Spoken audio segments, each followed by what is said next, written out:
Isolation Protocol Day 29, and it is a Tuesday again, so I will be reading another chapter from Girl Unseen. But first, a few other little things here. I'm going to shift this here. Um, Today's crochet project has been the last of the yarn that I had balled up for a simple little shrug. Is absolutely gorgeous yarn, so soft. It is from Knitcrate. I forget which one it is, but it's the Knitcrate with oh my goodness, I completely forgot everything, and I should have written it down. Uh, I will put the information in the description. I'll look it up. Uh, that's about it. I did completely frog out a scarf that I was making. I just did not like the way that it was coming up. It was so bland. Uh, just not a very cute stitch pattern for the yarn that I was using. And what else? The dogs are just sleeping today, not doing much of anything. They did bark once. I told them to be quiet. They were quiet. Don't know why they're behaving. They must want something. I was not able to do any post yesterday.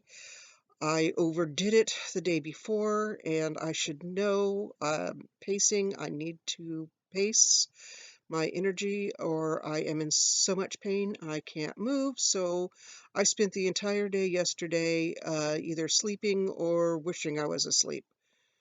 So trying to keep, I've hardly had any energy today too, which is why I got the last bit of that crocheting done and nothing else.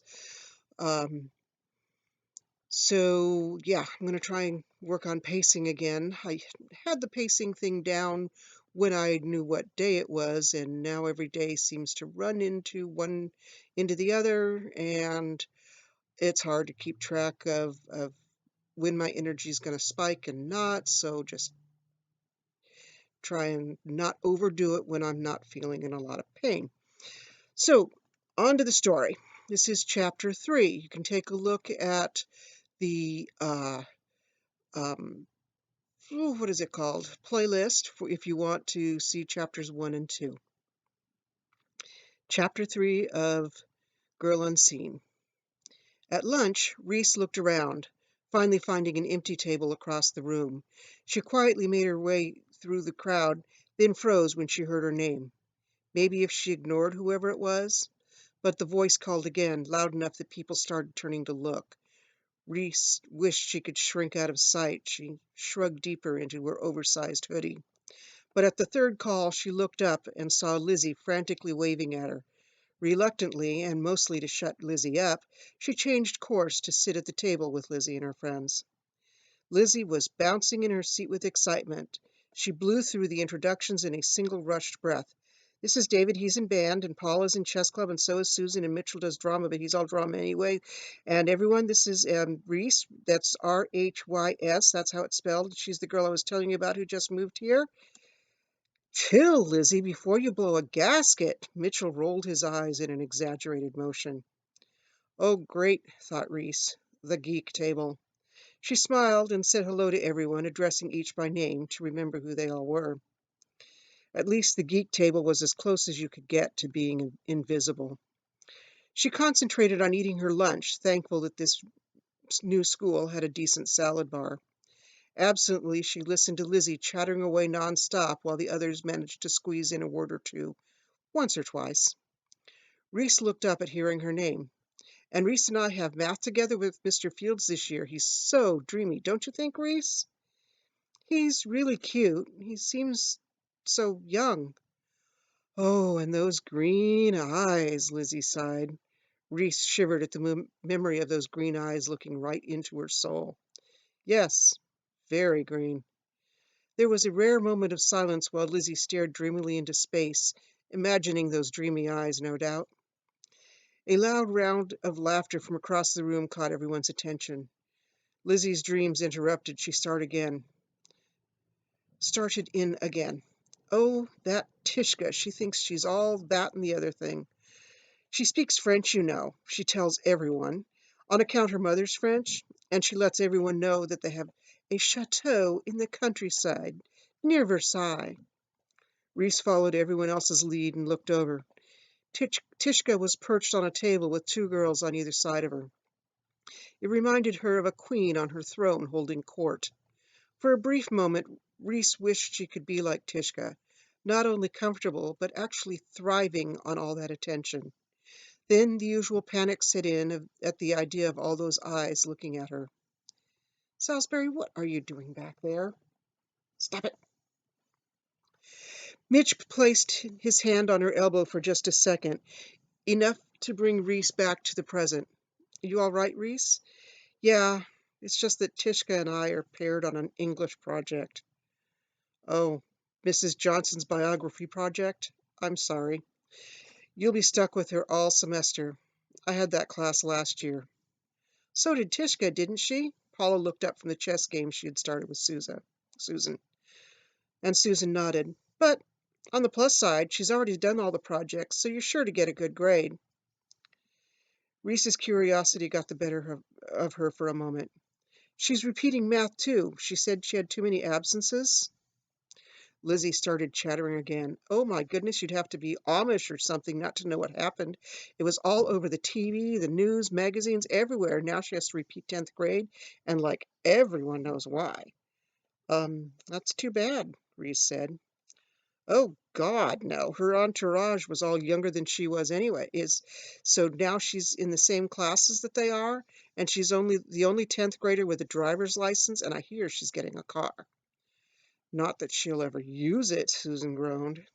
Lizzie added. She has a limo that takes her everywhere and a driver, and everyone calls him Charles, but I don't think that's really his name. He doesn't look like a Charles. And he takes her to the school, the mall, like everywhere. Lizzie's jabbering was interrupted by a bell. 3-minute warning, someone said, and they all took off. Mitchell moved a bit more sedately than the girls. What's your next class? He asked, looking over Reese's shoulder when she pulled out her schedule and map. It wasn't hard to do. He was at least 6 feet tall to Reese's 5 and almost a half inch. Oh, Spanish, and then Arts 63, whatever that is. Sweet, I have both those next too. Spanish is right next to the theater, makes it easy. Theater? Art 63? Improvisational theater? You'll love it. Reese felt her heart skip a beat. Theater? As in on a stage? With people looking at her? There must be some mistake. I requested drawing or painting or something. Don't worry, said Mitch. It'll be fun. Spanish was easy for Reese. She had been sent to a Mexican family 2 or 3 placements ago, and they only spoke Spanish at home. She picked it up quickly and was fluent by the time her social worker realized that she wasn't Mexican and moved her to a more appropriate family. Reese had finally liked a placement, and she got moved because her skin wasn't as dark as theirs. She'd tried to argue, but rules are rules, she was told.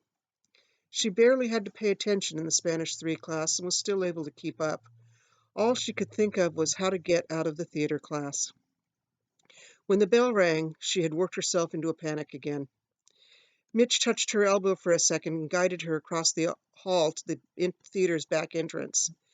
Relax. Everyone's petrified the first time or two. If they had met on the stage, she would run to the scheduling office, but to Reese's relief, they met in a tiny room behind the stage. Perhaps the room was large, but props and scenery panels were stacked everywhere, leaving only a small space in the center. The students and teachers sat in a rough circle on top of props, stage furniture, or on the floor. Once everyone was settled, they played a game. Each person around the circle was to state their name and answer 3 simple questions about themselves. But at least one question had to be answered truthfully, and one had to be fiction. To Reese's shock, the teacher started, and she was only 2 people away. Reese didn't even hear names. She was trying to calm herself down enough to speak. Very good, Rhonda. And next, the teacher looked at Reese. She swallowed. Hi, my name is Reese Amarisa Zila. Oops, excuse me. Amarisa Zila. I forgot I changed the pronunciation of it halfway through writing. I like old movies, Celtic harp music, and drawing. Mitchell spoke up first. Hello, Reese. Question 1. Where were you born? Reese felt herself tense up. She went with a story that she had been told once before. I began my life in a cabbage patch on Route 49. As close to the truth as anyone knew. There was a short round of laughter. Then a girl with bouncy red curls asked the next one. Question 2. Do you have your mother's eyes or your father's? Reese looked at the girl for a moment before coming up with an answer. Having no memory of her parents, she had to push down her rising panic. Neither. My eyes are my own. Ooh, not fair, too true, too obviously true, a dark-haired boy chimed in. So I get question 3. Describe your first love. Reese blushed. She had never been close to anyone, let alone close enough to a boy to call anything love. So she described a cat that she had held once. He had the softest reddish blonde hair and beautiful expressive green eyes. He was a great listener. The teacher clapped her hands. Very well done, Reese. Discussion. Reese only half listened to the class discussion about which of her answers was fictional. Obviously, the eyes answer is true. The question was worded badly. First love must be true. She had great details. But a cabbage patch? Come on, so old wives' tale. Yeah, except she had details in there, too. As the discussion progressed, Reese remembered a social worker she had for a short time who had shared some of her history with her. Okay, so we're agreed. The cabbage patch answer is fiction. Reese smiled. Nope, the first love. I was describing a friend's cat. Oh my God, you mean you were really born in a cabbage patch? Reese nodded. She paused for a moment, staring at her sneakers, as she heard the social worker's voice in her head. She had only shared part of the story with the class. Your father was killed instantly when a car hit the taxi they were in. Your mother lived only long enough to give your name to the paramedics. She died on the way to the hospital. There was an accident on Route 49, right next to a field of cabbage. My mother wasn't able to make it to the hospital, Reese said out loud. She continued, remembering. You were unharmed, but they couldn't find any ID or anything. You were about 2 or 3 years old. We were never able to find a birth certificate for you. So although she wasn't born in a cabbage patch, as far as anyone concerned, she didn't exist before that day. Reese carefully tucked the memory away and turned her attention back to the class. They were already on the second question for Mitchell. Now that her part was over, Reese felt a sense of exhilaration. She had managed to talk before the whole class without dying, and she did pretty good, too. She didn't even try to hide her smile as she got into the game. She even asked a few strange or embarrassing questions herself, studying faces to try to determine which answers were fiction and which were true. After class, Mitchell gave her a quick hug, backing off before she had time to feel uncomfortable with the unaccustomed touching. You were great. I told you it would be fun.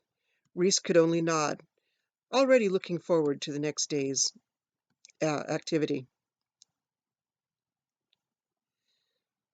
And that is the first half of chapter 3. The second half is probably going to end up being a chapter 4, so I will stop there. And that's it for today. Isolation Protocol Day, whatever it is. 29 already. Wow. I will see you tomorrow.